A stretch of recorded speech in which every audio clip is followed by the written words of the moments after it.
여러분 혹시 이런 분 주변에 계신가요? 평생 아껴서 마련한 집을 자식한테 다 물려주고 나서 지금 요양병원비조차 마련하지 못해 막막해 하시는 분 말입니다. 실제로 제 주변에도 이런 일이 일어났습니다.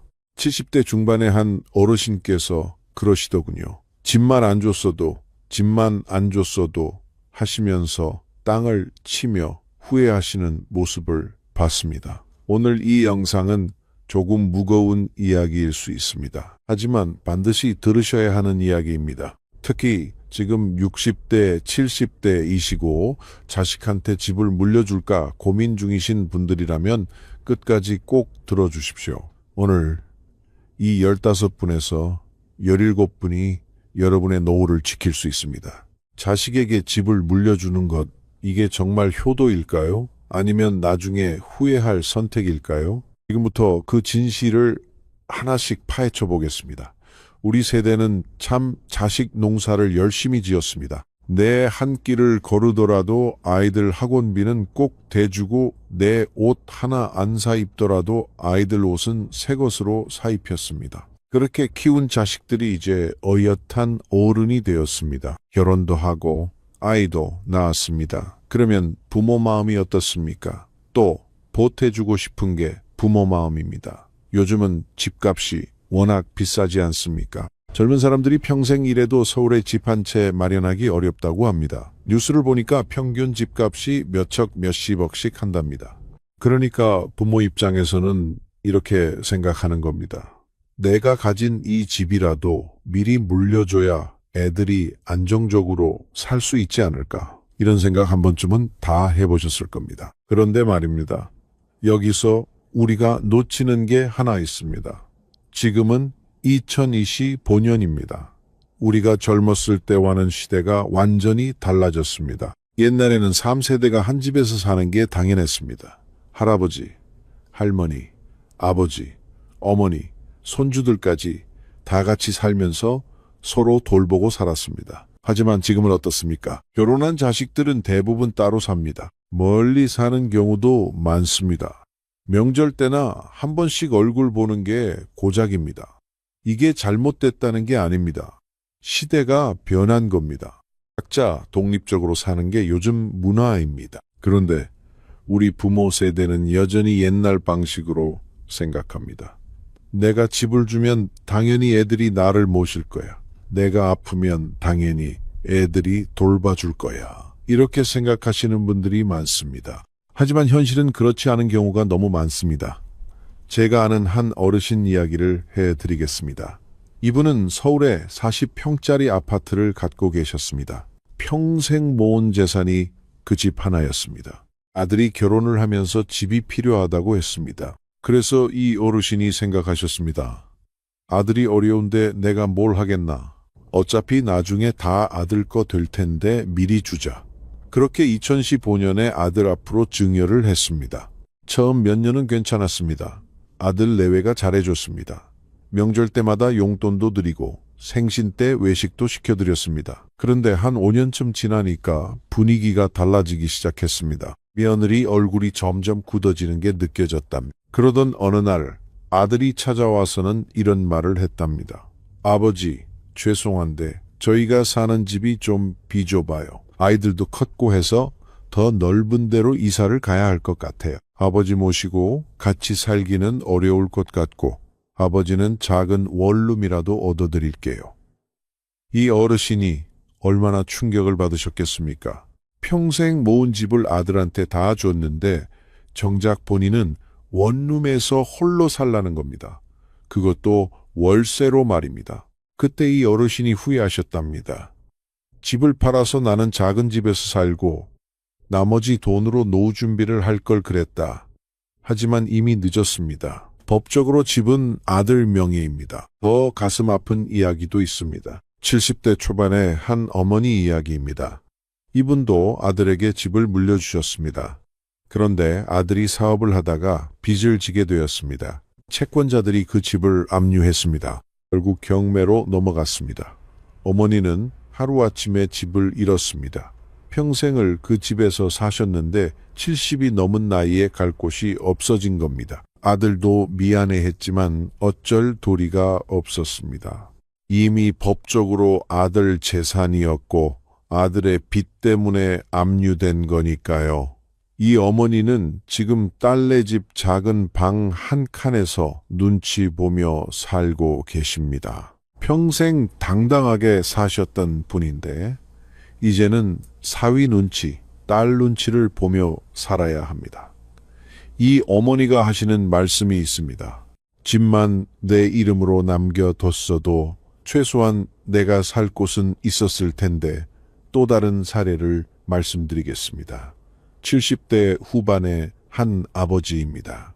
이분은 딸에게 집을 물려주셨습니다. 딸이 효녀였거든요. 아버지를 정말 잘 모셨습니다. 그래서 아버지는 믿고 집을 물려줬습니다. 그런데 이 딸이 교통사고를 당했습니다. 큰 수술을 받아야 했고 병원비가 많이 들었습니다. 사위가 그 집을 담보로 대출을 받았습니다. 딸의 치료비를 마련하기 위해서였습니다. 다행히 딸은 회복했습니다. 하지만 대출금을 갚기가 어려웠습니다. 사위의 수입만으로는 턱없이 부족했습니다. 결국 그 집을 팔아야 했습니다. 아버지가 평생 살던 집이었지만 법적으로는 딸의 재산이었으니 아버지 의견은 중요하지 않았습니다. 지금 이 아버지는 정부에서 운영하는 임대주택에서 혼자 살고 계십니다. 딸도 미안해하지만 어쩔 수 없었다고 합니다. 아버지도 딸을 원망하지는 않습니다. 하지만 후회는 하십니다. 집을 팔아서 반은 딸 주고 반은 내가 갖고 있을 걸 그랬어. 이런 이야기들이 남의 일 같습니까? 아닙니다. 지금 이 순간에도 전국 곳곳에서 비슷한 일들이 일어나고 있습니다. 통계를 보면 더 놀랍습니다. 60대 이상 노인 중에서 상대적 빈곤율이 40%가 넘는다고 합니다. 10명 중 4명은 경제적으로 어려움을 겪고 있다는 뜻입니다. 그런데 이 중 상당수가 과거에는 집이 있었던 분들입니다. 자식에게 미리 물려주고 본인은 노후 준비를 제대로 못한 경우입니다. 이게 바로 우리가 오늘 이야기하는 핵심입니다. 집을 미리 물려주면 어떤 문제들이 생길까요? 하나씩 구체적으로 살펴보겠습니다. 첫째, 경제적 문제입니다. 우리가 생각하는 것보다 노후에 돈이 많이 듭니다. 건강할 때는 잘 모릅니다. 나는 검소하게 살면 돼. 밥 먹고 잠자는데 얼마나 들겠어. 이렇게 생각하십니다. 하지만 나이가 들면 의료비가 엄청나게 늘어납니다. 80대가 되면 한 달에 병원비만 몇십만 원씩 나갑니다. 약값도 만만치 않습니다. 건강보험이 있어도 본인 부담금이 상당합니다. 특히 큰 병에 걸리면 어떻게 됩니까? 암이나 중풍에 걸렸다고 칩시다. 입원 치료를 받아야 합니다. 간병인을 쓰려면 하루에 10만 원 정도 듭니다. 한 달이면 300만 원입니다. 국민연금만으로는 어림도 없습니다. 그런데 집을 자식한테 다 줘버렸다면 어떻게 됩니까? 손 벌리고 자식한테 돈을 달라고 해야 합니다. 자식이 형편이 좋으면 다행입니다. 하지만 요즘 젊은 사람들도 다들 여유가 없습니다. 집값은 비싸고 아이들 교육비는 천문문학적이고 노후 준비도 해야 합니다. 그러니까 부모가 돈을 달라고 하면 속으로 어떻게 생각하겠습니까? 집도 다 드렸는데 또 돈을 달라고 하시네. 이렇게 생각할 수 있습니다. 물론 겉으로는 잘해줍니다. 하지만 속마음은 다를 수 있습니다. 둘째, 법적인 문제입니다. 증여세라는 게 있습니다. 부모가 자식에게 재산을 물려주면 세금을 내야 합니다. 5천만 원까지는 공제가 되지만 그 이상은 세금을 냅니다. 서울에 집 한 채 가진 분들, 요즘은 집값이 몇 척씩 하지 않습니까? 5억짜리 집을 자식한테 증여하면 증여세가 몇 천만 원씩 나옵니다. 이 세금을 누가 냅니까? 보통은 증여받는 자식이 냅니다. 그런데 자식이 그 세금 낼 돈이 없으면 어떻게 됩니까? 결국 부모가 내줘야 합니다. 집은 자식한테 주고 세금은 부모가 내는 기가 막힌 상황이 벌어집니다. 더 큰 문제는 양도소득세입니다. 나중에 자식이 그 집을 팔 때 내는 세금입니다. 부모가 증여한 시점의 가격으로 계산합니다. 그러니까 집값이 많이 오르면 양도세가 엄청나게 많이 나올 수 있습니다. 예를 들어 볼까요? 2015년에 3억에 증여한 집이 2025년에 8억이 됐다고 칩시다. 자식이 이 집을 팔면 5억의 차익에 대해 양도세를 냅니다. 세율이 60% 넘게 나올 수도 있습니다. 3억을 세금으로 내야 할 수도 있다는 겁니다. 반대로 부모가 집을 갖고 있다가 돌아가신 후 상속으로 넘어가면 어떻게 됩니까? 상속세는 있지만 각종 공제가 많습니다. 배우자 공제, 자녀 공제 등등. 그래서 증여보다 세금이 훨씬 적게 나오는 경우가 많습니다. 셋째, 가족관계의 문제입니다. 이게 제일 중요합니다. 돈 문제는 어떻게든 해결할 수 있습니다. 하지만 가족관계가 틀어지면 되돌리기 어렵습니다. 집을 물려주기 전에는 부모가 갑입니다. 자식들이 부모 눈치를 봅니다. 잘해야 재산을 물려받으니까요. 그런데 집을 다 물려주고 나면 어떻게 됩니까? 입장이 역전됩니다. 이제는 부모가 자식 눈치를 봐야 합니다. 물론 효자, 효녀들도 많습니다. 집을 물려받았든 안 받았든 부모를 잘 모시는 자식들이 있습니다. 하지만 모든 자식이 그런 건 아닙니다. 사람은 현실적입니다. 받을 거 다 받고 나면 태도가 달라질 수 있습니다. 특히 며느리, 사위 문제가 있습니다. 아들, 딸은 효도하고 싶어도 배우자가 반대하는 경우가 많습니다. 시부모님 모시는 건 좋은데 우리 애들 교육비는 어떻게 해요? 우리 노후는 어떻게 하고요? 이런 말이 나옵니다. 그러면 부부 사이에 갈등이 생깁니다. 자식은 부모와 배우자 사이에서 고민합니다. 결국 대부분은 배우자 편을 듭니다. 매일 같이 사는 사람이 배우자니까요. 넷째, 심리적인 문제입니다. 사람은 경제적으로 독립적일 때 당당합니다. 내 돈으로 내가 사는데 누구 눈치 볼 필요가 없습니다. 하지만 집도 없고 돈도 없으면 어떻게 됩니까? 자식한테 얹혀 살아야 합니다. 용돈도 받았어야 합니다. 병원 갈 때도 자식한테 손 벌려야 합니다. 이게 얼마나 서러운지 아십니까? 평생 당당하게 사셨던 분들이 말년에 이렇게 살면 자존감이 무너집니다. 우울증에 걸리는 노인분들이 많은 이유 중 하나입니다. 어떤 어르신은 이렇게 말씀하셨습니다. 차라리 복지관에서 무료 급식 먹는 게 낫다. 거기서는 내가 당당하게 받을 수 있다. 하지만 자식한테 손 벌리는 건 너무 서럽다. 그럼 자식들은 어떻게 생각할까요? 부모가 집을 물려주면 고마워하기만 할까요? 꼭 그렇지만은 않습니다. 요즘 젊은 세대와 이야기를 해보면 생각이 다릅니다. 물론 부모가 물려주는 재산을 거부하는 사람은 없습니다. 하지만 속마음은 복잡합니다. 첫째, 부담스럽다고 합니다. 집을 물려받으면 그만큼 책임이 따릅니다.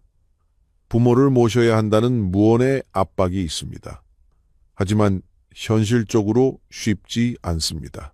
맞벌이를 해야 하고 아이들 돌봐야 하고 본인들 일도 바쁩니다. 그러니까 집을 받으면서도 한편으로는 부담스럽습니다. 이제 우리가 부모님을 책임져야 하는구나 이런 생각이 듭니다. 둘째, 형제 자매 간 갈등이 생깁니다. 예를 들어 아들한테만 집을 물려주면 딸은 어떻게 생각할까요? 오빠만 집을 받았으니까 오빠가 부모님을 다 모셔야지 이렇게 생각합니다. 반대로 아들은 내가 집을 받았지만 부모님은 우리 형제 모두의 부모님이잖아. 나한테만 책임을 떠넘기지 마 이렇게 생각합니다. 결국 형제자매끼리 싸웁니다. 부모가 돌아가시기 전부터 재산 문제로 갈등이 생기는 겁니다. 셋째, 증여세 부담입니다. 앞에서 말씀드렸듯이 집을 받으면 세금을 내야 합니다. 젊은 사람들은 현금이 많지 않습니다. 집을 받아도 당장 세금 낼 돈이 없습니다. 그래서 부모한테 다시 돈을 빌리거나 아니면 대출을 받아야 합니다. 집은 받았는데 빚이 생기는 겁니다. 이게 고마운 일일까요? 부담스러운 일일까요? 넷째, 자식들도 자기 인생이 있습니다. 요즘은 70대, 80대까지 사시는 분들이 많습니다. 자식이 50대가 되어도 부모는 아직 살아 계십니다. 50대면 자기 자식들도 대학생이거나 사회 초년생입니다. 돈 들어갈 때입니다. 그런데 부모까지 모셔야 하면 경제적 부담이 이중으로 큽니다. 그러니까 솔직히 말하면 요즘 젊은 세대는 이렇게 생각합니다. 부모님, 건강하게 오래 사세요. 재산은 나중에 받아도 됩니다. 대신 스스로 노후 준비하시고 우리한테 의지하지 마세요. 물론 이런 말을 겉으로 하지는 않습니다. 하지만 속마음은 그렇습니다. 이게 잘못됐다는 게 아닙니다. 시대가 변한 겁니다. 그럼 어떻게 해야 할까요? 집을 어떻게 관리해야 현명한 걸까요? 첫째, 급하게 결정하지 마십시오. 자식이 집이 필요하다고 결혼한다고 급하게 증여하지 마십시오. 세금 문제도 복잡하고 나중에 후회할 수 있습니다. 차라리 전세 자금을 빌려주는 게 낫습니다. 나중에 돌려받을 수도 있고 급할 때는 그냥 줘버릴 수도 있습니다. 선택권을 부모가 갖고 있는 게 중요합니다. 둘째, 집을 팔아서 나누는 방법도 있습니다. 큰 집을 팔아서 부모는 작은 집으로 이사가고 남은 돈으로 자식을 도와주는 겁니다. 이렇게 하면 부모도 자기 집이 있고 자식도 도움을 받습니다. 셋째, 신탁 제도를 활용하는 방법이 있습니다. 집을 신탁 회사에 맡기는 겁니다. 부모가 살아있는 동안은 부모가 사용하고 돌아가신 후에 자식한테 넘어가도록 설정할 수 있습니다. 이렇게 하면 법적으로도 안전하고 자식이 함부로 처분할 수 없습니다. 조금 비용이 들지만 나중에 문제 생기는 것보다는 낫습니다. 넷째, 연금을 활용하십시오. 집이 있으면 주택연금이라는 게 있습니다. 집을 담보로 맡기고 매달 연금을 받는 제도입니다. 돌아가실 때까지 그 집에서 살 수 있고 매달 돈도 받습니다. 예를 들어 5억짜리 집이 있으면 70세부터 매달 100만 원 이상씩 받을 수 있습니다. 부부가 둘 다 받으면 200만 원 이상입니다. 국민연금과 합치면 한 달에 300만 원 정도 됩니다. 이 정도면 노후를 편하게 보낼 수 있지 않습니까?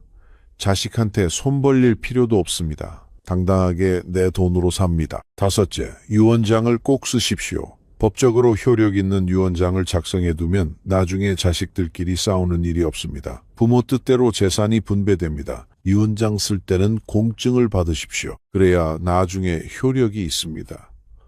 변호사 사무실이나 공증 사무실에 가시면 도와줍니다. 여섯째, 자식들과 솔직하게 대화하십시오.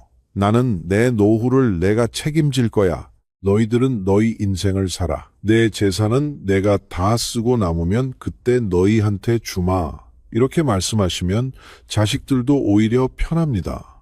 부담도 없고 죄책감도 없습니다. 그러면서 가끔 용돈 드리고 맛있는 것 사주시면 됩니다. 일곱째, 건강관리를 철저히 하십시오. 건강해야 돈도 덜 듭니다. 병원비가 제일 무섭습니다. 규칙적으로 운동하시고 정기 검진 받으시고 건강하게 사시면 노후 자금이 훨씬 적게 듭니다. 노년의 진짜 행복은 무엇일까요? 자식한테 재산 많이 물려주는 게 행복일까요? 아닙니다. 진짜 행복은 경제적으로 독립적인 겁니다. 내 돈으로 내가 먹고 싶은 거 먹고 가고 싶은 데 가고 하고 싶은 거 하는 겁니다. 자식 눈치 안 보고 당당하게 사는 겁니다. 병원 갈 때도 당당합니다. 내 돈으로 치료받는 건데 누구 눈치 볼 일 없습니다. 좋은 병실 쓰고 싶으면 쓰면 됩니다. 간병인 쓰고 싶으면 씁니다. 여행 가고 싶으면 갑니다. 요즘은 70대, 80대도 여행 많이 다니지 않습니까? 경로 우대도 있고 시간도 많고 건강하면 여행만큼 좋은 게 없습니다. 취미 생활도 합니다. 그림 그리기, 서예, 노래교실, 댄스, 스포츠, 뭐든 하고 싶은 거 하십시오. 이런 것도 돈이 듭니다. 수강료도 내야 하고 재료비도 들고 옷도 사야 합니다. 자식들한테 손 벌려서 이런 거 할 수 있습니까? 어렵습니다. 하지만 내 돈이 있으면 당당하게 합니다. 그리고 자식들도 존중합니다. 경제적으로 독립적인 부모를 자식들은 더 존중합니다. 우리 부모님은 연세가 드셨어도 당당하시다. 스스로 사신다. 이런 생각을 합니다. 반대로 자식한테 의지해서 사는 부모는 어떻습니까? 안타깝지만 현실은 존중받기 어렵습니다. 우리가 모시고 살아야 하네. 이런 식으로 생각합니다. 건강한 부모-자식 관계는 서로 독립적일 때 가능합니다. 부모는 부모 인생을 살고 자식은 자식 인생을 삽니다. 그러면서 가끔 만나서 밥 먹고 차 마시고 여행도 같이 가고 이게 건강한 관계입니다. 부모가 자식한테 의지하거나 자식이 부모한테 의지하면 관계가 틀어집니다. 서로 독립적이어야 건강합니다. 구체적으로 오늘부터 실천할 수 있는 것들을 정리해 드리겠습니다. 첫째, 오늘 당장 가계부를 쓰십시오. 한 달에 얼마나 쓰는지 파악하십시오. 그래야 노후 자금이 얼마나 필요한지 알 수 있습니다. 둘째, 국민연금 예상 수령액을 확인하십시오. 국민연금공단 홈페이지에 들어가면 알 수 있습니다. 내가 받을 돈이 얼마인지 알아야 계획을 세울 수 있습니다. 셋째, 집이 있으면 주택연금 상담을 받아보십시오. 한국주택금융공단에 전화하면 친절하게 설명해 줍니다. 내 집으로 얼마나 받을 수 있는지 알아보십시오. 넷째, 건강검진을 받으십시오. 나이 드시면 1년에 한 번은 꼭 받으셔야 합니다. 조기에 발견하면 치료비도 적게 들고 완치율도 높습니다. 다섯째, 자식들과 대화하십시오. 재산 문제, 노후 문제, 솔직하게 이야기 나누십시오. 서로 오해 없이 지내는 게 중요합니다. 여섯째, 유언장을 작성하십시오. 공증까지 받아두면 나중에 자식들이 싸우지 않습니다. 일곱째, 지출을 줄이십시오. 꼭 필요한 것만 쓰고 아껴 쓰십시오. 그 돈이 나중에 병원비가 됩니다. 여러분, 오늘 이 영상을 끝까지 들어주셔서 감사합니다. 무거운 이야기였지만 꼭 필요한 이야기였습니다. 자식 사랑은 당연합니다. 물려줄 게 있으면 물려주고 싶은 게 부모 마음입니다. 하지만 현명하게 물려주어야 합니다. 급하게 결정하지 마시고 신중하게 생각하십시오. 무엇보다 여러분 자신을 먼저 챙기십시오. 여러분이 경제적으로 안정되고 건강해야 자식들도 편합니다. 당당한 부모가 존경받는 부모입니다. 집은 나중에 물려줘도 늦지 않습니다. 하지만 여러분의 노후는 지금 준비하지 않으면 늦습니다. 오늘부터라도 계획을 세우십시오. 건강하게 오래 사시고 당당하게 사시고 행복하게 사십시오. 그게 자식들한테도 제일 큰 선물입니다. 다음 영상에서는 주택연금에 대해 더 자세히 알려드리겠습니다. 어떻게 신청하는지, 얼마나 받을 수 있는지, 장단점은 무엇인지 구체적으로 설명해 드리겠습니다. 오늘도 건강하시고 행복하세요. 감사합니다. 여러분, 한 부부의 아침 풍경을 보여드리겠습니다. 남편은 올해 71살입니다. 아내는 68세입니다. 아침 7시 아내가 먼저 일어나 부엌에 갑니다. 냉장고를 엽니다. 반찬통이 거의 비어 있습니다. 한숨이 나옵니다. 달걀 3개, 김치 조금, 밥. 이게 오늘 아침 재료의 전부입니다. 아내는 달걀 2개로 후라이를 만들고 하나는 내일을 위해 남겨둡니다. 남편은 거실 소파에 앉아 있습니다. 텔레비전을 켭니다. 채널을 돌립니다. 또 돌립니다. 볼 게 없습니다. 그래도 끄지 않습니다. 끄면 너무 조용하니까요. 아내가 밥상을 차려옵니다. 달걀 후라이 하나, 김치, 밥. 남편은 밥상을 보고 한마디 합니다. 또 이거야? 아내의 얼굴이 굳습니다. 잠깐 침묵이 흐릅니다. 아내가 대답합니다. 반찬 살 돈이 없는데 어떡하라고요? 남편은 말없이 수저를 듭니다. 두 사람 사이에 대화는 없습니다. 밥 먹는 소리와 텔레비전 소리만 거실을 채웁니다. 이 부부는 40년 넘게 함께 살아온 사이입니다. 젊었을 때는 서로 손도 잡고 웃기도 많이 웃었습니다. 아이들을 키우면서 힘들어도 우리 같이 힘내자라고 했습니다. 그런데 지금 이 두 사람 사이에는 온기가 없습니다. 따뜻함 대신 피로가 있고, 대화 대신 침묵이 있고, 사랑 대신 원망이 자리 잡고 있습니다. 왜 이렇게 됐을까요? 답은 간단합니다. 돈이 없어졌기 때문입니다. 오늘 저는 노후 빈곤이 부부관계를 어떻게 파괴하는지에 대해 이야기하려 합니다.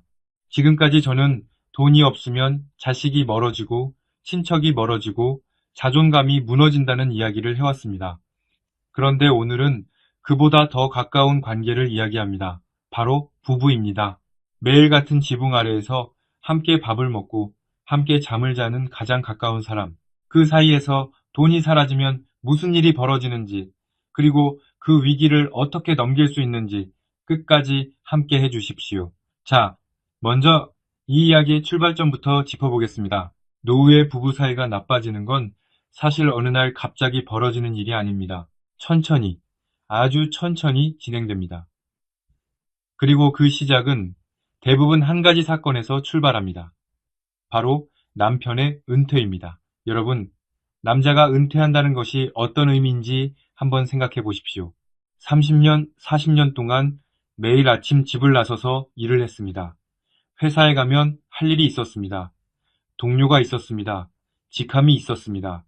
김 부장님, 박 과장님 하고 불러주는 사람이 있었습니다. 퇴근하면 피곤했지만 그래도 하루를 살았다는 느낌이 있었습니다. 그런데 은퇴하는 순간 이 모든 것이 한꺼번에 사라집니다. 다음날 아침에 일어나면 갈 곳이 없습니다. 할 일이 없습니다. 불러주는 사람이 없습니다. 처음 며칠은 쉬는 게 좋습니다. 아, 드디어 쉬는구나. 하지만 일주일이 지나고 한 달이 지나면 불안해지기 시작합니다. 나는 이제 뭘 하지? 이 질문이 머릿속을 떠나지 않습니다. 그런데 아내는 어떻습니까? 아내는 은퇴가 없습니다. 집안일은 평생 계속됩니다. 밥을 해야 하고, 빨래를 해야 하고, 장을 봐야 하고, 청소를 해야 합니다. 남편이 회사에 다닐 때는 낮 시간이 아내만의 시간이었습니다. 친구도 만나고 자기만의 리듬으로 하루를 보냈습니다. 그런데 남편이 은퇴하면 이 리듬이 깨집니다. 남편이 하루 종일 집에 있습니다. 소파에 앉아 텔레비전을 봅니다. 점심때가 되면 밥 뭐야? 라고 묻습니다. 새끼를 다 차려야 합니다. 예전에는 점심을 간단히 혼자 때웠는데 이제는 두 사람분을 만들어야 합니다. 식비가 늘어납니다. 설거지가 늘어납니다. 아내의 자유시간은 줄어듭니다. 처음에는 참습니다. 은퇴하고 힘드시겠지. 적응할 시간이 필요하겠지. 그런데 한 달, 두 달, 석 달이 지나도 남편이 달라지지 않습니다. 여전히 소파에 앉아 텔레비전만 봅니다. 나갈 생각을 안 합니다. 집안일을 거둘 생각도 안 합니다. 아내한테 심심하다, 뭐 없나 하면서 아내를 따라다닙니다. 일본에서는 이런 남편을 젖은 낙엽이라고 부른다고 합니다. 한 번 붙으면 떨어지지 않는다는 뜻입니다. 아내의 스트레스가 쌓이기 시작합니다. 그런데 여기에 경제적 문제까지 겹치면 상황은 걷잡을 수 없이 나빠집니다. 남편의 수입이 끊겼습니다. 퇴직금은 자식들 챙겨주느라 거의 남지 않았습니다. 국민연금은 월 40만 원, 아내의 기초연금 30만 원을 합쳐도 월 70만 원입니다. 이 돈으로 두 사람이 한 달을 살아야 합니다. 아내는 가계부를 쓰기 시작합니다. 만 원, 만 원 단위로 쪼갭니다. 마트에서 할인 상품만 고릅니다. 제철 과일이 먹고 싶어도 비싸면 그냥 지나칩니다. 고기는 특별한 날에만 삽니다. 특별한 날이란 게 뭐냐면 마트에서 유통기한 임박 상품을 반값에 파는 날입니다. 이런 생활이 계속되면 아내에게 분노가 쌓입니다. 나는 평생 살림만 하면서 아낀 건데 당신은 번 돈을 다 어디 쓴 거야? 이 생각이 들기 시작합니다. 남편한테 직접 말하지는 않습니다. 하지만 태도에서 드러납니다. 말투가 차가워집니다. 대답이 짧아집니다. 남편이 무슨 말을 해도 알았어요로 끝납니다. 남편도 느낍니다. 아내가 자신에게 차갑다는 걸. 하지만 뭐라고 해야 할지 모릅니다. 미안하기도 하고 자존심이 상하기도 합니다. 내가 평생 일해서 이 집안을 먹여 살렸는데 이렇게 대우받아야 하나? 이런 생각이 듭니다. 그래서 남편도 입을 닫습니다. 서로 할 말이 있는데 안 합니다. 해봤자 싸움이 될 것 같으니까요. 이게 시작입니다. 대화가 사라지는 거죠. 두 사람이 같은 집에 살고 같은 밥을 먹고 같은 방에서 자는데 대화가 없습니다. 꼭 필요한 말만 합니다. 밥 먹어요. 약 드셨어요? 전기요금 나왔어요. 이게 하루 대화의 전부인 부부가 생각보다 많습니다. 여러분, 이쯤에서 한 가지 질문을 드리겠습니다. 혹시 지금 여러분의 가정이 이런 모습은 아니십니까? 아니면 조금씩 이 방향으로 가고 있지는 않습니까? 해당이 안 되시면 다행입니다. 하지만 주변에 이런 부부가 있으시다면 오늘 이야기가 도움이 될 수 있습니다. 자, 대화가 사라진 부부에게 다음으로 찾아오는 것은 무엇일까요? 바로 원망입니다. 돈이 없는 생활이 길어지면 부부는 서로를 원망하기 시작합니다. 이건 의도적인 게 아닙니다. 자연스럽게 그렇게 됩니다. 왜냐하면 사람은 힘들면 원인을 찾으려 하기 때문입니다. 왜 이렇게 됐지? 누구 때문이지? 이 질문에 대한 답을 찾으려 할 때 가장 가까운 사람이 표적이 됩니다. 아내 입장에서 보면 이렇습니다. 당신이 돈 관리를 제대로 했으면 이 지경까지 안 왔지. 자식들한테 왜 그렇게 퍼줬어? 사업한다는 아들한테 왜 그 돈을 줬어? 내가 말릴 때 들었어야지. 이 말이 입 밖으로 나올 때도 있고 속으로만 삼킬 때도 있습니다. 하지만 삼키든 뱉든 원망은 쌓입니다. 남편 입장에서 보면 이렇습니다. 나는 평생 바깥에서 뼈 빠지게 일했다. 돈을 못 벌었냐? 벌었다. 근데 집안 살림을 당신이 했으면서 왜 모아둔 게 없어? 아이들 학원비, 경조사비, 그런데 다 쓴 거 아니야? 남편도 원망이 생깁니다. 이렇게 되면 아주 작은 일에서도 불꽃이 튑니다. 남편이 반찬 투정을 합니다. 이것밖에 없어? 아내가 폭발합니다. 돈을 가져와요, 돈을. 돈이 없는데 뭘 해먹으라고. 남편도 받아칩니다. 내가 놀고 싶어서 노는 줄 알아? 일자리가 없다고? 싸움이 시작됩니다. 이런 싸움이 반복되면 부부 사이에 깊은 골이 생깁니다. 한 부부의 이야기를 해드리겠습니다. 남편 73세, 아내 70세, 결혼 45년 차 부부였습니다. 남편은 건설 현장에서 평생 일하신 분이었고, 아내는 집안 살림을 하시면서 가끔 식당 아르바이트를 하셨습니다. 자식 셋을 다 키우고 다 결혼시켰습니다. 그 과정에서 돈이 거의 다 나갔습니다. 은퇴 후 이 부부의 수입은 월 65만 원이었습니다. 임대 아파트 월세 12만 원, 공과금 8만 원, 약값 7만 원, 이것만 빼도 38만 원밖에 안 남습니다. 여기서 두 사람이 먹고 살아야 합니다. 아내는 매일 아침 시장에 갑니다. 가장 싼 채소를 고릅니다. 시든 것, 못생긴 것, 떨이로 파는 것, 이런 것들을 삽니다. 그래야 식비를 맞출 수 있습니다. 남편은 집에서 아무것도 안 합니다. 할 줄 아는 게 없습니다. 평생 바깥일만 했으니까요. 밥도 못 짓고 빨래도 못하고 청소도 아내가 합니다. 남편이 하는 거라곤 소파에 앉아 텔레비전을 보거나 동네 한 바퀴를 도는 것뿐입니다. 어느 날 아내가 시장에서 돌아오는데 남편이 이렇게 말했습니다. 여보, 나 오늘 좀 입이 심심한데 치킨 한 마리만 시켜 먹을까? 아내는 가만히 남편을 바라봤습니다. 그리고 이렇게 말했습니다. 치킨이요? 2만 원이에요, 치킨이. 2만 원이면 우리 사흘치 반찬이에요. 당신이 돈 벌어와요. 그러면 치킨이고 뭐고 사줄게. 남편의 얼굴이 굳었습니다. 아내도 말하고 나서 마음이 좋지 않았습니다. 하지만 한번 뱉은 말은 주워 담을 수 없었습니다. 그날 저녁 두 사람은 한마디도 하지 않았습니다. 각자 방에서 잤습니다. 사실 이날이 처음이 아니었습니다. 이미 몇 달 전부터 따로 자는 날이 늘고 있었습니다. 여러분, 치킨 한 마리가 문제였을까요? 아닙니다. 2만 원이 문제가 아니라 2만 원마저 쓸 수 없는 상황이 문제인 겁니다. 그리고 그 상황이 만들어낸 서로에 대한 원망, 답답함, 무력감, 이것들이 쌓여서 부부 관계를 갉아먹는 겁니다. 이런 갈등이 계속되면 결국 어디로 향할까요? 여러분, 요즘 황혼 이혼이라는 말을 들어보셨을 겁니다. 결혼 생활 20년 이상 된 부부가 이혼하는 것을 말합니다. 그런데 이 황혼 이혼이 해마다 늘고 있습니다. 이혼의 이유가 뭘까요? 외도? 폭력? 물론 그런 경우도 있습니다. 하지만 황혼 이혼의 가장 흔한 이유는 따로 있습니다. 더 이상 가치 있는 의미를 모르겠다. 함께 있으면 서로 불행해진다. 이런 이유입니다. 그리고 이 이유의 밑바닥을 파고 들어가면 경제적 문제가 자리 잡고 있는 경우가 매우 많습니다. 돈이 없으니 할 수 있는 게 없습니다. 함께 외식할 수 없고 여행할 수 없고 취미를 즐길 수 없습니다. 부부가 함께 할 수 있는 즐거운 활동이 전부 사라졌습니다. 남은 건 좁은 집 안에서 서로의 단점만 보면서 하루하루를 견디는 것뿐입니다. 이런 상황이 몇 년이나 계속되면 차라리 혼자 사는 게 낫겠다는 생각이 드는 건 어찌 보면 당연합니다. 한 분의 이야기를 더 들려드리겠습니다. 결혼 38년 차 부부가 있었습니다. 아내가 이혼을 요구했습니다. 남편은 청천벽력 같았습니다. 뭐가 불만이야? 내가 뭘 잘못했어? 아내는 이렇게 말했답니다. 당신이 잘못한 게 아니에요. 나도 잘못한 거예요. 우리 둘 다 너무 지쳤어요. 같이 있으면 서로한테 짜증만 내잖아요. 나는 남은 인생을 이렇게 살고 싶지 않아요. 이 부부의 가장 큰 문제는 뭐였을까요? 성격 차이? 아닙니다. 돈이 없어서 매일같이 생활의 스트레스를 감당해야 했고 그 스트레스가 서로에게 향했던 겁니다. 돈이 있었으면 이 부부가 이혼까지 갔을까요? 장담할 수는 없지만 적어도 지금보다는 훨씬 나았을 겁니다. 여러분, 황혼 이혼이 늘고 있다는 통계를 그냥 남의 일처럼 보시면 안 됩니다. 이혼까지 가지 않더라도 같은 집에 살면서 남남처럼 지내는 부부가 얼마나 많은지 모릅니다. 말 한마디 없이 각자 텔레비전을 보다가 각자 잠이 드는 부부, 이것도 관계가 무너진 거나 마찬가지입니다. 그런데 말입니다. 정말 중요한 이야기를 하나 해야 합니다. 돈이 없어서 부부 사이가 나빠지는 건 사실 돈만의 문제가 아닙니다. 돈이 없어지면서 드러나는 더 깊은 문제가 있습니다. 그건 바로 서로를 돌보는 방법을 모른다는 것입니다.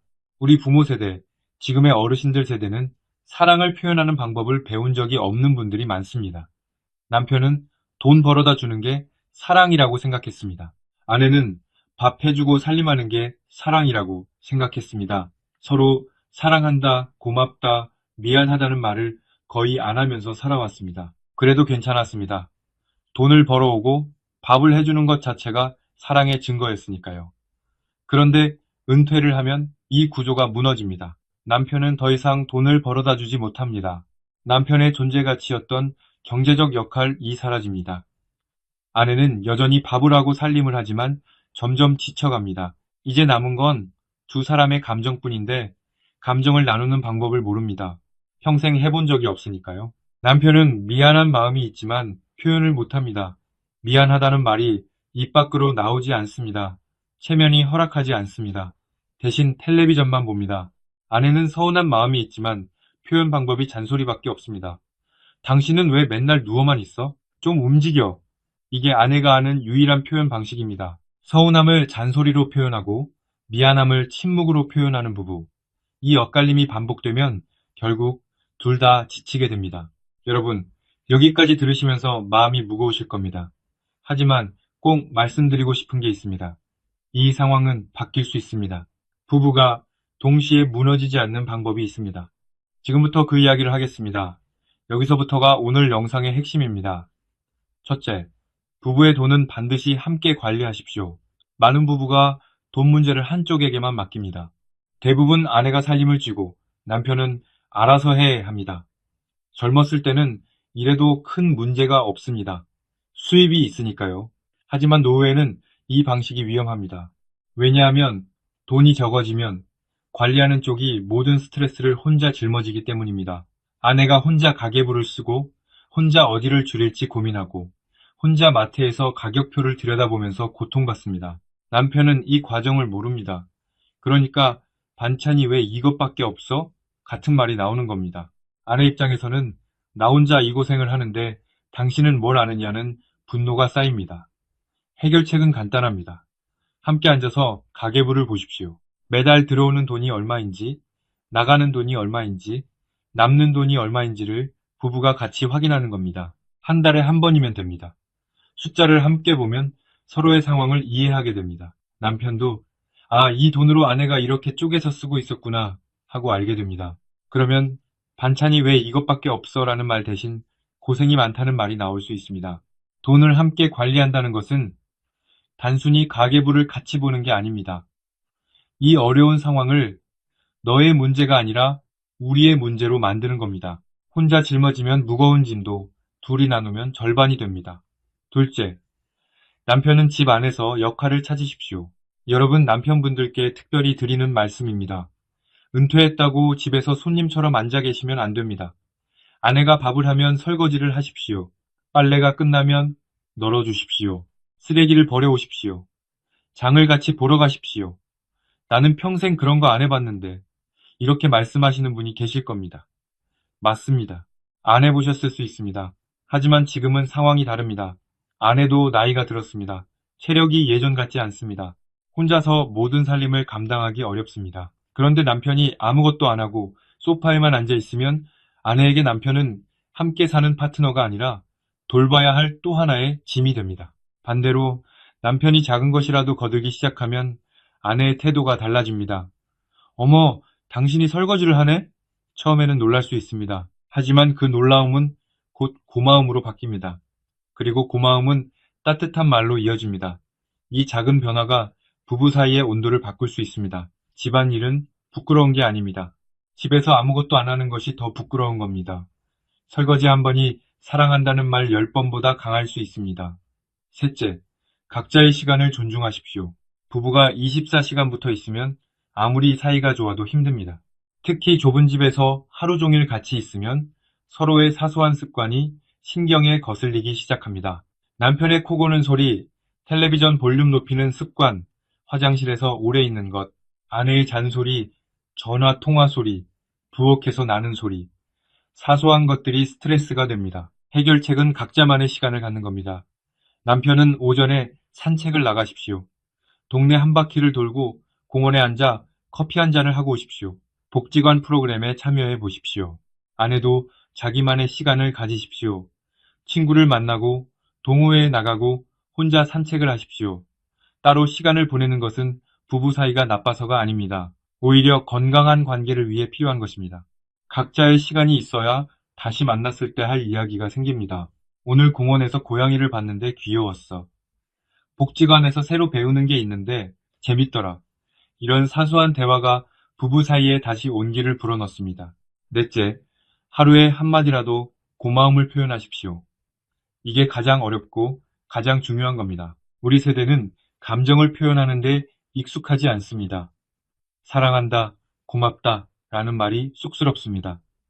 그런데 말하지 않으면 모릅니다. 아무리 마음속으로 고맙다고 생각해도 말로 안 하면 상대방은 모릅니다. 거창할 필요 없습니다. 오늘 밥 맛있다. 이 한마디면 됩니다. 고마워. 이 두 글자면 됩니다. 당신이 있어서 다행이야. 이 한 문장이면 충분합니다. 이런 말이 너무 어색하시면 행동으로 하셔도 됩니다. 아내가 시장 다녀오면 짐을 받아주십시오. 남편이 산책 다녀오면 물 한 잔 건네주십시오. 이런 작은 행동이 말보다 더 크게 전달될 수도 있습니다. 한 부부의 이야기를 해드리겠습니다. 76 세 남편과 73 세 아내. 이 부부도 경제적으로 어려웠습니다. 월 수입이 80만 원도 안 됐습니다. 그런데 이 부부는 무너지지 않았습니다. 비결이 뭐였냐면요. 남편이 매일 아침 아내에게 한마디를 했습니다. 오늘도 수고해. 이게 다입니다. 특별한 말이 아닙니다. 그런데 아내는 이 한마디 덕분에 하루를 버틸 수 있었다고 합니다. 그 한마디가 없었으면 나는 진작에 이 생활을 못 견뎠을 거예요. 돈은 없어도 말 한마디는 공짜입니다. 그리고 그 공짜 한마디가 수십만 원보다 더 큰 힘을 가지고 있습니다. 다섯째, 자식 문제로 서로를 탓하지 마십시오. 노후의 부부싸움의 가장 큰 원인 중 하나가 자식 문제입니다. 당신이 큰아들한테 그 돈을 주지 않았으면, 당신이 딸 결혼 비용을 그렇게 많이 안 들였으면, 이미 지나간 일을 가지고 서로를 탓합니다. 이건 아무 소용이 없습니다. 지나간 돈은 돌아오지 않습니다.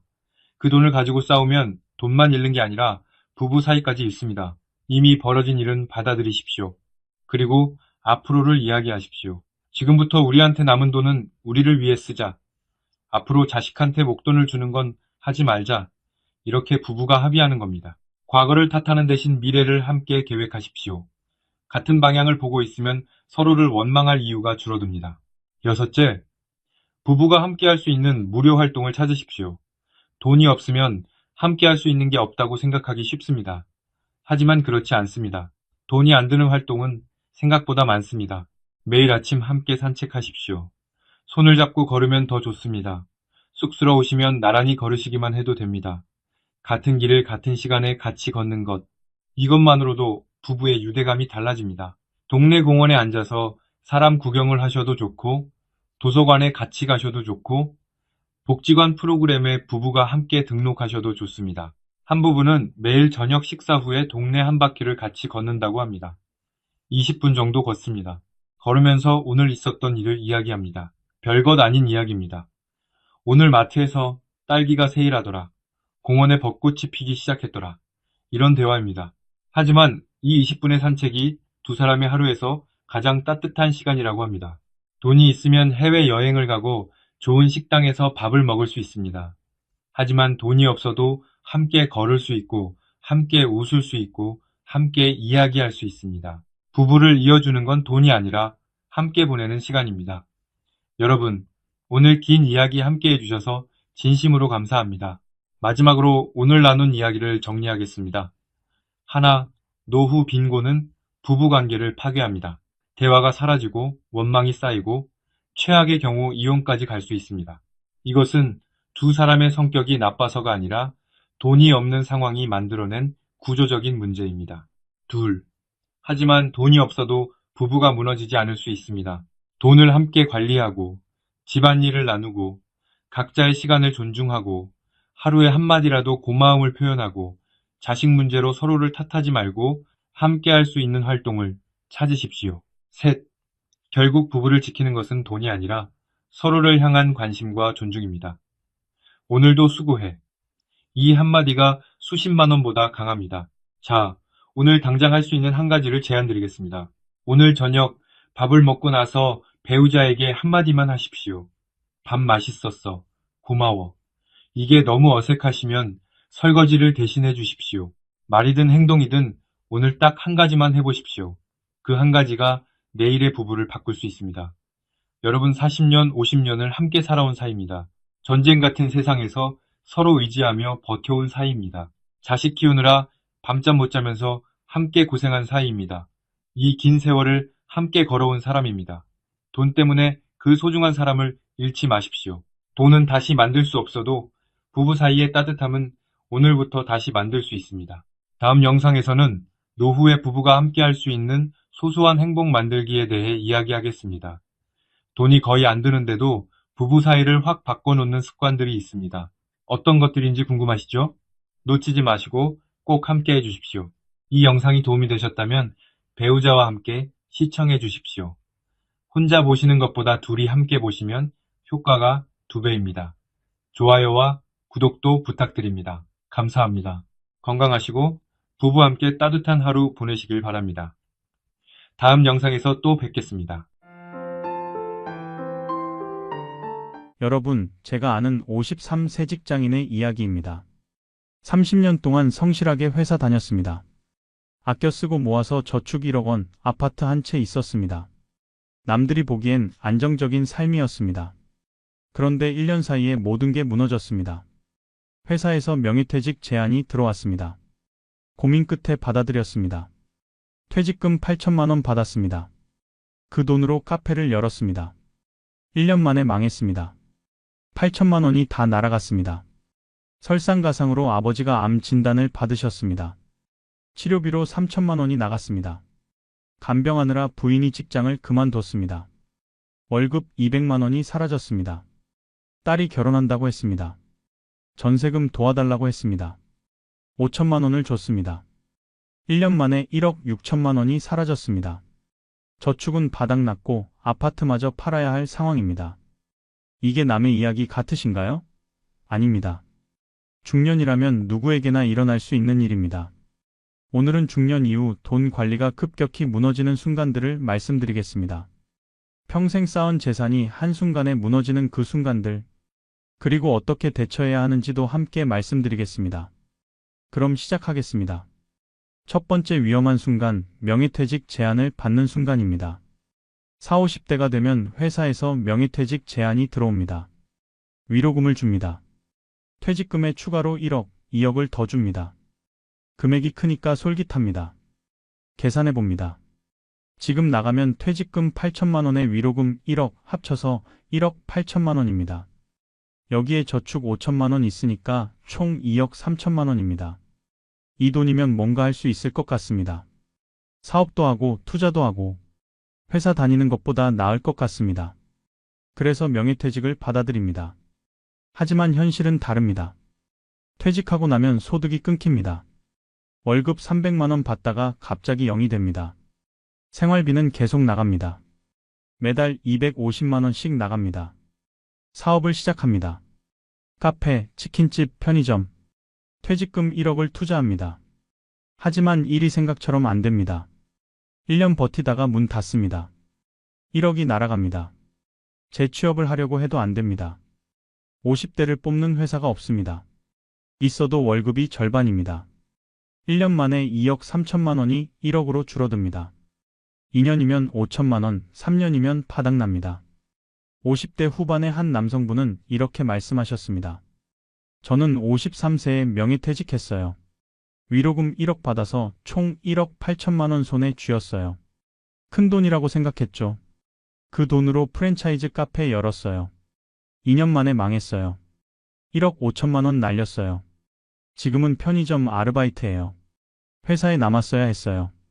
명예퇴직은 신중해야 합니다. 위로금이 크다고 덥석 물면 안 됩니다. 퇴직 후 10년, 20년을 어떻게 살 것인지 계획이 있어야 합니다. 재취업이 가능한지, 사업 경험이 있는지, 다른 소득원이 있는지 냉정하게 판단해야 합니다. 대부분은 계획 없이 퇴직합니다. 그리고 몇 년 안에 재산이 파닥납니다. 명예퇴직 제안을 받는 순간 이것이 돈 관리가 무너지는 첫 번째 위험한 순간입니다. 두 번째 위험한 순간 부모님이 큰 병에 걸리는 순간입니다. 40, 50대가 되면 부모님이 70대, 80대입니다. 나이가 많으니 병이 옵니다. 암, 뇌졸중, 치매, 중풍. 갑자기 전화가 옵니다. 아버지가 쓰러지셨대요. 병원에 가봅니다.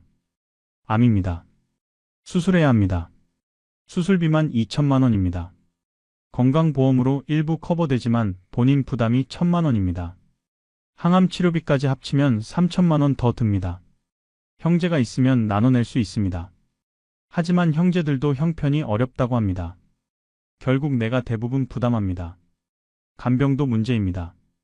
병원에 입원하면 누군가 옆에서 돌봐줘야 합니다. 간병인 고용하면 한 달에 300만 원입니다. 6개월이면 1,800만 원입니다. 배우자가 간병합니다. 그러려면 직장을 그만둬야 합니다. 월급 200만 원이 사라집니다. 1년이면 2,400만 원 소득 감소입니다. 치료가 끝나도 요양이 필요합니다. 요양원 비용이 한 달에 200만 원입니다. 2년이면 4,800만 원입니다. 계산해보면 부모님 한 분이 큰 병 걸리면 6천만 원에서 1억 원이 듭니다. 50대 초반의 한 여성분은 이렇게 말씀하셨습니다. 어머니가 75세에 뇌졸중 오셨어요. 수술비, 재활치료비, 간병비로 5천만 원 들었어요. 제 저축 전액이었어요. 저는 간병하느라 회사 그만뒀어요. 1년 반 소득이 끊겼어요. 총 8천만 원 손실이에요. 제 노후 준비가 다 날아갔어요. 부모님 병환은 예측할 수 없습니다. 갑자기 찾아옵니다. 준비 없이 당하면 재정이 무너집니다. 대비책은 부모님 실비보험입니다. 부모님이 70대 초반이라면 아직 들 수 있습니다. 비용이 들어도 들어놓는 게 낫습니다. 그리고 형제들과 미리 대화해야 합니다. 부모님 병환 시 비용을 어떻게 나눌 것인지 합의해야 합니다. 부모님이 큰 병에 걸리는 순간 이것이 돈 관리가 무너지는 두 번째 위험한 순간입니다. 세 번째 위험한 순간, 자녀가 취업 실패로 집에 돌아오는 순간입니다. 대학 졸업시켰습니다. 이제 취직해서 독립할 줄 알았습니다. 하지만 취업이 안 됩니다. 1년, 2년, 3년이 지나도 취업 못합니다. 공무원 시험 준비한다고, 대기업 준비한다고, 고시 준비한다고 집에 있습니다. 생활비가 듭니다. 밥 먹고 학원 다니고, 교재 사고, 옷 사고, 교통비 쓰고, 한 달에 100만 원씩 듭니다. 1년이면 1,200만 원, 5년이면 6천만 원입니다. 부모는 자식한테 나가라고 못합니다. 취업 못한 게 자식 잘못이 아니니까요. 미안해서 지원합니다. 하지만 언제까지 지원할 수 있습니까? 부모도 나이 듭니다. 소득이 줄어듭니다. 은퇴가 다가옵니다. 자녀는 30대가 됩니다. 그래도 취업 못합니다. 이제는 나이 때문에 더 안 됩니다. 결국 부모가 은퇴할 나이에도 자녀를 부양하고 있습니다. 노후 자금이 자녀 생활비로 나갑니다. 50대 후반의 한 남성분은 이렇게 말씀하셨습니다. 아들이 25세에 대학 졸업했어요. 공무원 준비한다고 집에 있어요. 지금 32세예요. 7년째예요. 매달 100만 원씩 줘요. 7년이면 8,400만 원이에요. 제 노후 자금이 다 날아가고 있어요. 언제까지 줘야 할지 모르겠어요. 자녀 독립을 유도해야 합니다. 무조건 지원하는 게 사랑이 아닙니다. 20대 후반이 되면 스스로 벌어 살게 해야 합니다. 취업 안 되면 아르바이트라도 하게 해야 합니다. 자립심을 길러줘야 합니다. 부모도 노후 준비해야 합니다. 자녀한테 다 주면 나중에 자녀가 부모까지 부양해야 합니다. 자녀가 취업 실패로 집에 돌아오는 순간 이것이 돈 관리가 무너지는 세 번째 위험한 순간입니다. 네 번째 위험한 순간, 자녀 결혼 자금을 대주는 순간입니다. 자녀가 결혼한다고 합니다. 기쁜 일입니다. 하지만 돈이 문제입니다. 전세금 도와달라고 합니다. 서울 전세가 5억, 6억입니다. 자녀가 절반 마련했으니 3억 도와달라고 합니다. 결혼식 비용도 부담합니다. 2천만 원입니다. 신혼살림 장만 비용 1천만 원 더 듭니다. 총 3억 3천만 원입니다. 자녀가 둘이면 6억 6천만 원입니다. 이 돈을 어디서 구합니까? 저축 다 털어줍니다. 부족하면 집을 담보로 대출받습니다. 결혼이 끝이 아닙니다. 손주가 태어납니다. 육아 도와달라고 합니다. 어린이집비 도와달라고 합니다. 한 달에 50만 원, 100만 원씩 도와줍니다. 10년이면 6천만 원, 1억 2천만 원입니다. 자녀 둘 결혼시키고 손주 육아 지원하면 총 8억 가까이 듭니다. 평범한 중산층이 감당할 수 있는 금액이 아닙니다. 60대 초반의 한 여성분은 이렇게 말씀하셨습니다. 딸 둘 결혼시켰어요. 각각 전세금 2억씩 도와줬어요. 결혼식, 살림까지 합치면 각각 2억 5천만 원씩 들었어요. 총 5억이에요. 제 저축 전액이었어요. 남편 퇴직금까지 다 줬어요. 지금 저희는 월세 살아요. 노후 자금이 없어요. 자녀 결혼 지원에도 한계를 정해야 합니다. 전세금 전액을 대줄 필요 없습니다. 일부만 도와주고 나머지는 자녀가 마련하게 해야 합니다. 결혼식도 검소하게 하게 유도해야 합니다. 2억, 3억 들이는 결혼식은 필요 없습니다. 부모 노후도 중요합니다. 자녀한테 다 주고 나중에 자녀 신세 지는 것보다 자녀가 독립하고 부모도 독립하는 게 낫습니다. 자녀 결혼 자금을 대주는 순간 이것이 돈 관리가 무너지는 네 번째 위험한 순간입니다. 다섯 번째 위험한 순간 배우자가 갑자기 사망하는 순간입니다. 맞벌이 부부입니다. 남편 월급 300만 원, 아내 월급 250만 원, 합쳐서 550만 원입니다. 갑자기 남편이 심근경색으로 쓰러집니다. 병원에 가보지만 이미 늦었습니다. 사망합니다. 충격도 크지만 경제적 타격도 큽니다. 장례 비용이 2천만 원 듭니다. 장지 구입, 장례식장, 운구, 모든 비용 합치면 2천만 원입니다. 남편 빚이 있었습니다. 신용대출 3천만 원, 마이너스 통장 1천만 원, 합쳐서 4천만 원입니다. 상속 포기하려면 3개월 안에 해야 하는데 정신없어서 놓쳤습니다. 빚까지 상속받았습니다. 소득이 절반으로 줍니다. 남편 월급 300만 원이 사라졌습니다. 아내 월급 250만 원만 남았습니다. 하지만 생활비는 그대로입니다. 집 대출 이자, 관리비, 공과금, 식비, 교육비 한 달에 400만 원 나갑니다. 월급 250만 원으로 생활비 400만 원을 어떻게 감당합니까? 매달 150만 원씩 부족합니다. 저축을 털어야 합니다. 1년이면 1,800만 원, 3년이면 5,400만 원 저축이 줄어듭니다. 50대 초반의 한 여성분은 이렇게 말씀하셨습니다. 남편이 50세에 갑자기 돌아가셨어요. 장례 비용, 빚 상속 합쳐서 6천만 원 나갔어요. 제 월급만으로는 생활이 안 돼요. 3년 만에 저축 8천만 원이 바닥났어요. 지금은 대출받아서 살아요. 남편 없으니 외로운데 경제적으로도 너무 힘들어요. 배우자 사망에 대비해야 합니다. 유족연금이 있는지 확인해야 합니다. 국민연금, 공무원연금에는 유족연금이 있습니다. 생명보험도 중요합니다. 가장이 사망하면 최소 1억 이상 보험금이 나오게 해야 합니다. 빚이 있으면 상속 포기를 고려해야 합니다. 3개월 안에 법원에 신청해야 합니다. 배우자가 갑자기 사망하는 순간 이것이 돈 관리가 무너지는 다섯 번째 위험한 순간입니다. 여섯 번째 위험한 순간 본인 건강이 급격히 나빠지는 순간입니다. 40대 후반, 50대 초반까지는 건강합니다. 조금 피곤하지만 일은 할 수 있습니다. 그런데 갑자기 진단받습니다. 암입니다. 수술해야 합니다. 수술비 2천만 원, 항암 치료비 3천만 원, 재활 치료비 1천만 원, 합쳐서 6천만 원입니다. 실비 보험 있으면 대부분 받지만 없으면 본인 부담입니다. 치료하는 1년 동안 일을 못합니다.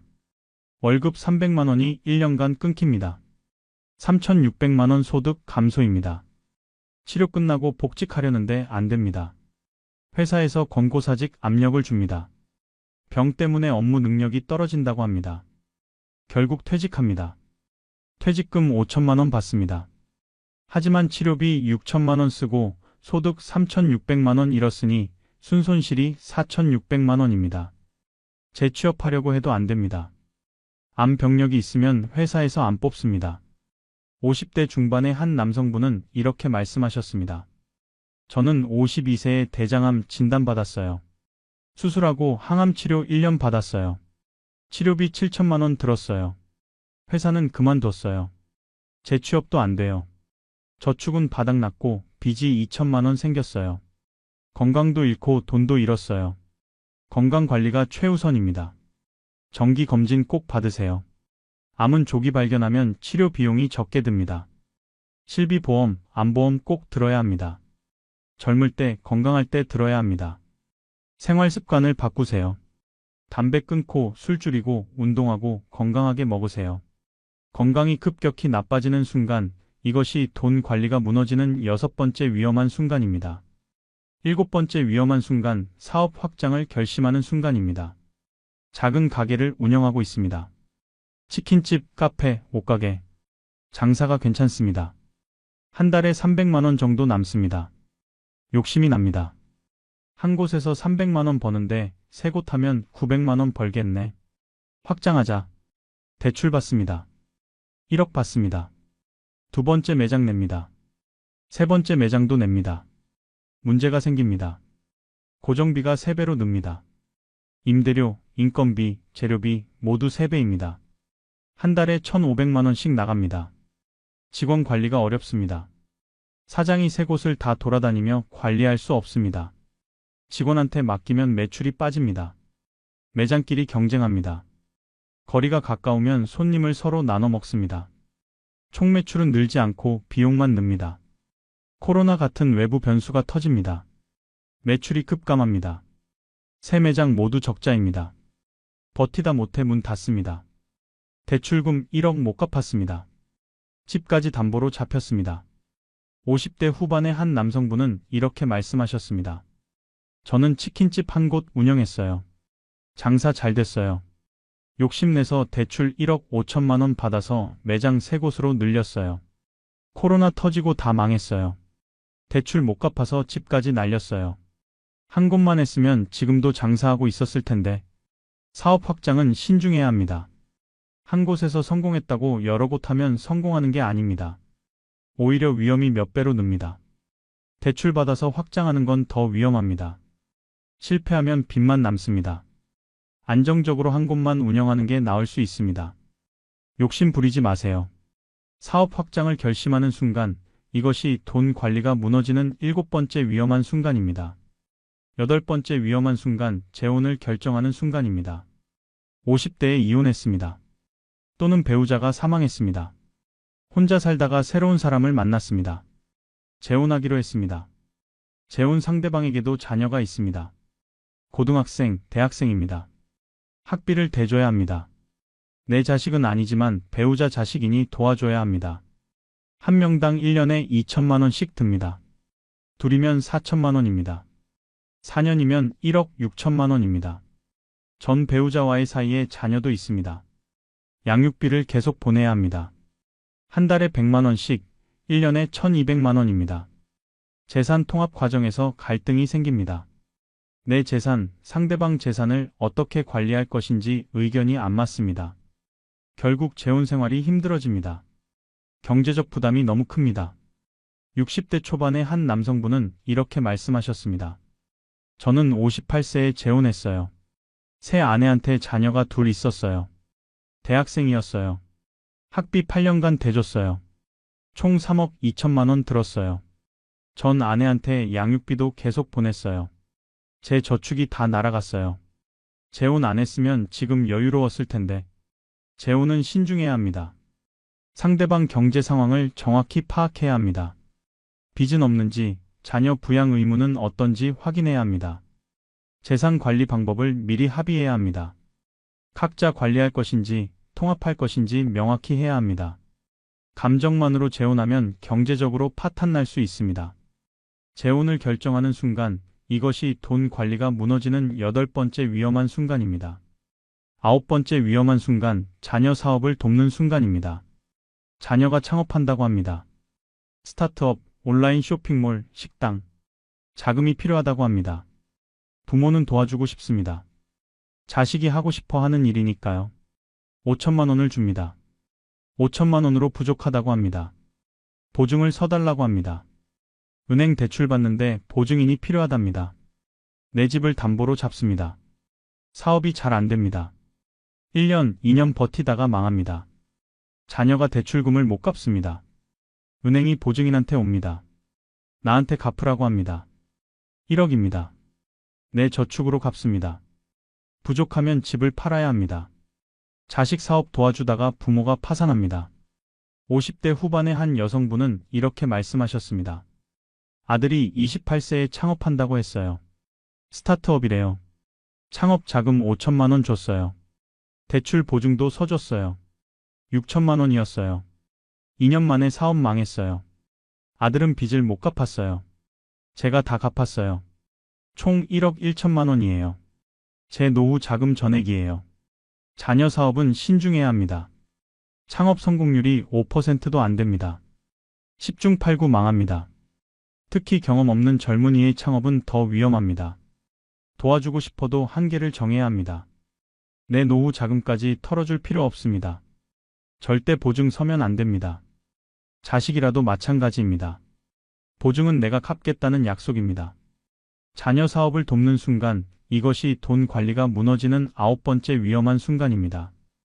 10번째 위험한 순간, 이혼 소송을 시작하는 순간입니다. 50대, 60대에 이혼합니다. 더 이상 참고 살 수 없어서입니다. 성격 차이, 외도 여러 이유가 있습니다. 재산을 나눕니다.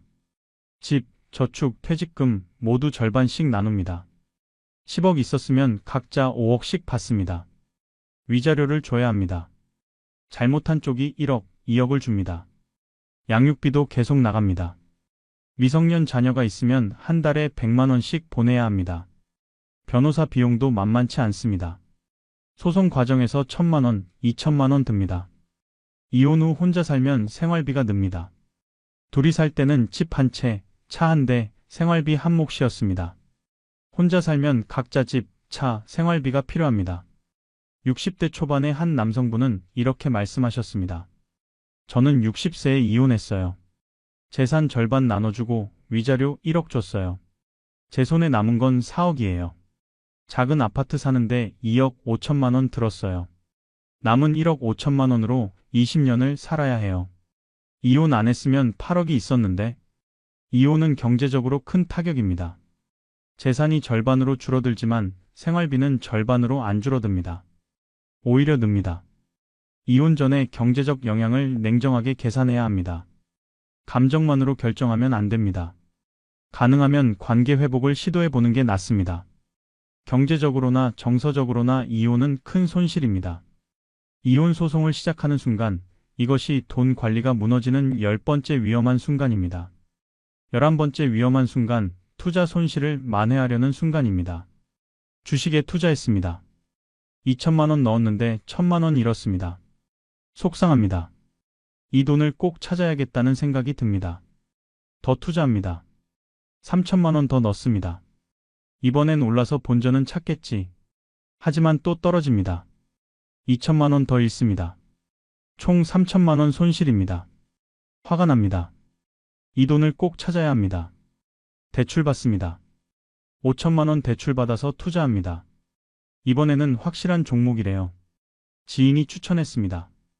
또 떨어집니다. 4천만 원 잃습니다. 총 7천만 원 손실에 대출금 5천만 원까지 총 1억 2천만 원 날렸습니다. 코인도 마찬가지입니다. 1,000만 원 넣었다가 500만 원 잃습니다. 찾겠다고 2천만 원 더 넣습니다. 또 잃습니다. 악순환입니다. 50대 중반의 한 남성분은 이렇게 말씀하셨습니다. 저는 주식으로 5천만 원 잃었어요. 그 돈 찾겠다고 대출 6천만 원 받아서 다시 투자했어요. 또 잃었어요.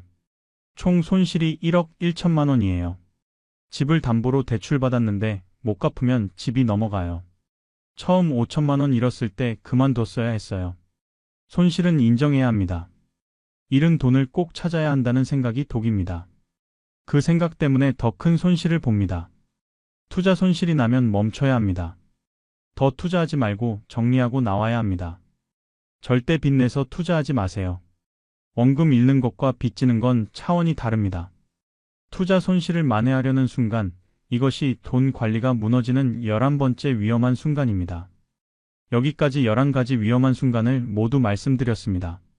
명예퇴직 제안 받을 때, 부모님이 큰 병 걸릴 때, 자녀가 취업 실패로 돌아올 때, 자녀 결혼 자금 대줄 때, 배우자가 갑자기 사망할 때, 본인 건강이 나빠질 때, 사업 확장 결심할 때, 재혼 결정할 때, 자녀 사업 도울 때, 이혼 소송 시작할 때, 그리고 투자 손실 만회하려 할 때, 이 순간들은 특별한 게 아닙니다. 중년이라면 누구에게나 찾아올 수 있는 평범한 순간들입니다. 하지만 이 순간들에 어떻게 대처하느냐에 따라 평생 쌓은 재산이 지켜지기도 하고 무너지기도 합니다. 패턴이 보이시나요?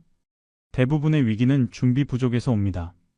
명예퇴직 후 계획 없음, 부모님 병환 대비 없음, 보험 미가입, 자녀 독립 유도 실패, 무리한 지원, 감정적 결정. 그리고 대부분의 위기는 욕심과 집착에서 악화됩니다. 사업 확장 욕심, 손실 만회 집착, 체면 때문에 못 끊는 지원. 그럼 어떻게 해야 할까요? 첫째, 보험으로 위험을 분산하세요.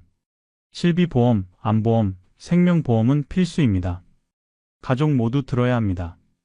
둘째, 비상자금을 확보하세요. 생활비 6개월치는 항상 현금으로 가지고 있어야 합니다. 급한 일 생겼을 때 대출받지 않아도 됩니다. 셋째, 중대한 결정은 냉정하게 계산하세요. 명예퇴직, 사업 확장, 이혼, 재혼, 모두 감정이 아니라 숫자로 판단해야 합니다. 넷째, 한계선을 정하세요. 자녀 지원, 부모님 병원 비용, 투자 손실, 모두 여기까지만이라는 선을 정해야 합니다. 다섯째, 위기가 왔을 때 혼자 결정하지 마세요. 가족, 친구, 전문가와 상담하세요. 혼자 결정하면 감정적으로 되기 쉽습니다. 중년의 재정 관리는 방어가 핵심입니다. 더 벌려고 하지 말고 가진 것을 지키는 데 집중하세요. 다음 영상에서는 이런 위기를 잘 넘긴 분들의 실제 사례와 위기 상황별 구체적 대처 매뉴얼을 알려드리겠습니다. 긴 영상 끝까지 시청해 주셔서 감사합니다. 여러분 모두 재정적으로 안정적인 중년 보내시길 바랍니다.